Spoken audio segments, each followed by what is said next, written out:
Bienvenue au Gazistan. C'est le thème de l'exposition que préparent ces photographes à la Maison des Relations Internationales de Montpellier. Que se passerait-il si on exploitait le gaz de schiste dans la région ? C'est ce que le collectif de photographes Transit et le CIRAD ont cherché à illustrer dans cette exposition de mise en scène à l'occasion des conférences Résilience 2014 au Quorum. C'est une idée qui a été imaginée avec l'aide d'un journaliste qui s'appelle Patrick Herman. Donc on a ensemble imaginé les photos, après on les a mises en scène. Il a écrit les textes qui sont des textes journalistiques appuyés sur des faits réels et nous avons imaginé les images qui peuvent aller avec ces scènes d'anticipation. Des scènes d'anticipation en effet, et ces scènes se sont déjà produites dans d'autres pays. Sans précaution lors de l'exploitation, le risque est bien réel.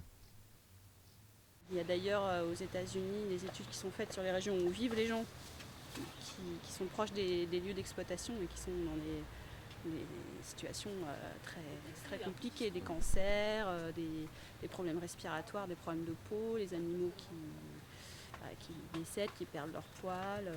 Il y a un film qui est très connu qui s'appelle Gazland, vous devez connaître, où on voit quelqu'un qui ouvre le robinet et qui enflamme le robinet. Donc on a aussi fait cette mise en scène là pour parler de ces choses-là, que ça devient quelque chose de tout à fait banal. Donc dans toutes les images, on a un monde imaginaire dans lequel finalement les choses sont un peu tirées par les cheveux, mais c'est déjà tangible. Mais l'exploitation du gaz de schiste est-elle possible dans la région de Montpellier ? Pour le savoir, direction les Combes de Mortiès, au pied du pic Saint-Loup, à la rencontre de Michel Serran, géologue à l'université de Montpellier 2 et chercheur océanien. Et moi, je viens pour le gaz. Ce site a été le lieu d'une exploration pétrolière il y a déjà pas mal d'années, puisqu'en 1939, juste à côté, ici, il y a eu un forage pétrolier d'exploration qui a atteint 1300 mètres de profondeur. Et en fait, il n'a rien donné d'un point de vue pétrolier, mais ce n'était pas du tout les gaz de schiste qui étaient la cible à cette époque-là. À cette époque-là, les pétroliers cherchaient du pétrole conventionnel qui se serait accumulé au cœur d'un pli. En fait, cette région au sud du pic Saint-Loup, c'est un grand pli, et ils cherchaient au cœur de ce pli, piégés dans des roches poreuses, ils cherchaient du pétrole. C'était le premier forage d'exploration dans la région. Depuis la Seconde Guerre mondiale, il y a eu 8 phases successives pour trouver des hydrocarbures. Mais qu'en est-il du gaz de schiste ? Pour faire de l'exploration des gaz de schiste, la première étape est de vérifier que tous les paramètres nécessaires à l'élaboration des hydrocarbures à partir des sédiments riches en matière organique, donc que tous ces paramètres sont réunis. En fait, ici, on a la chance de pouvoir accéder à ces roches parce qu'il y a une cinquantaine de millions d'années, il y a eu une déformation géologique de l'ensemble de la région qui a conduit notamment à la formation des Pyrénées et qui a permis à ces roches, à tout l'ensemble de sédiments, de se soulever, et au fur et à mesure qu'ils se soulevaient, ils étaient érodés en surface jusqu'à ce que les roches profondes de plusieurs milliers de kilomètres arrivent jusqu'à la surface.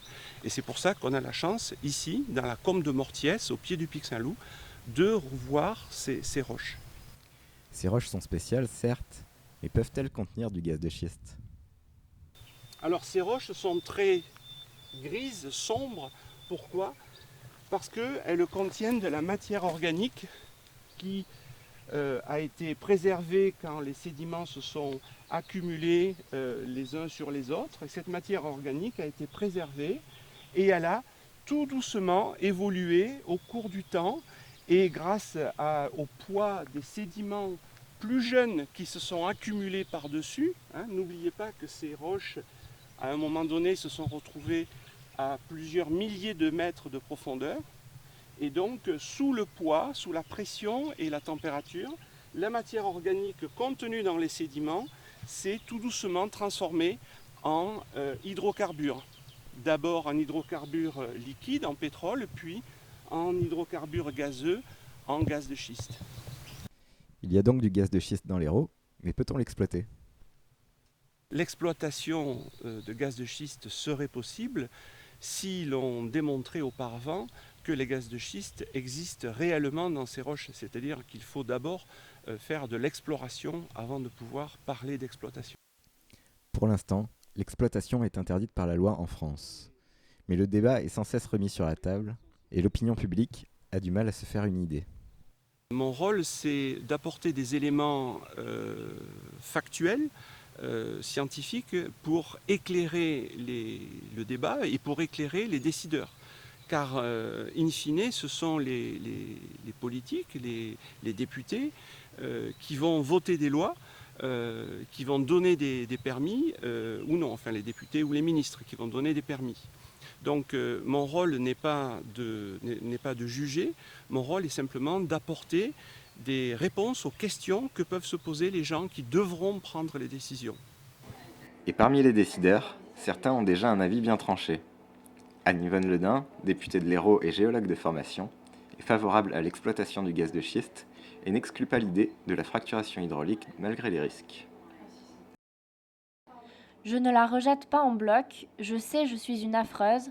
La loi de 2011 bloque simplement une façon trop violente de la mettre en œuvre, notamment en utilisant des additifs.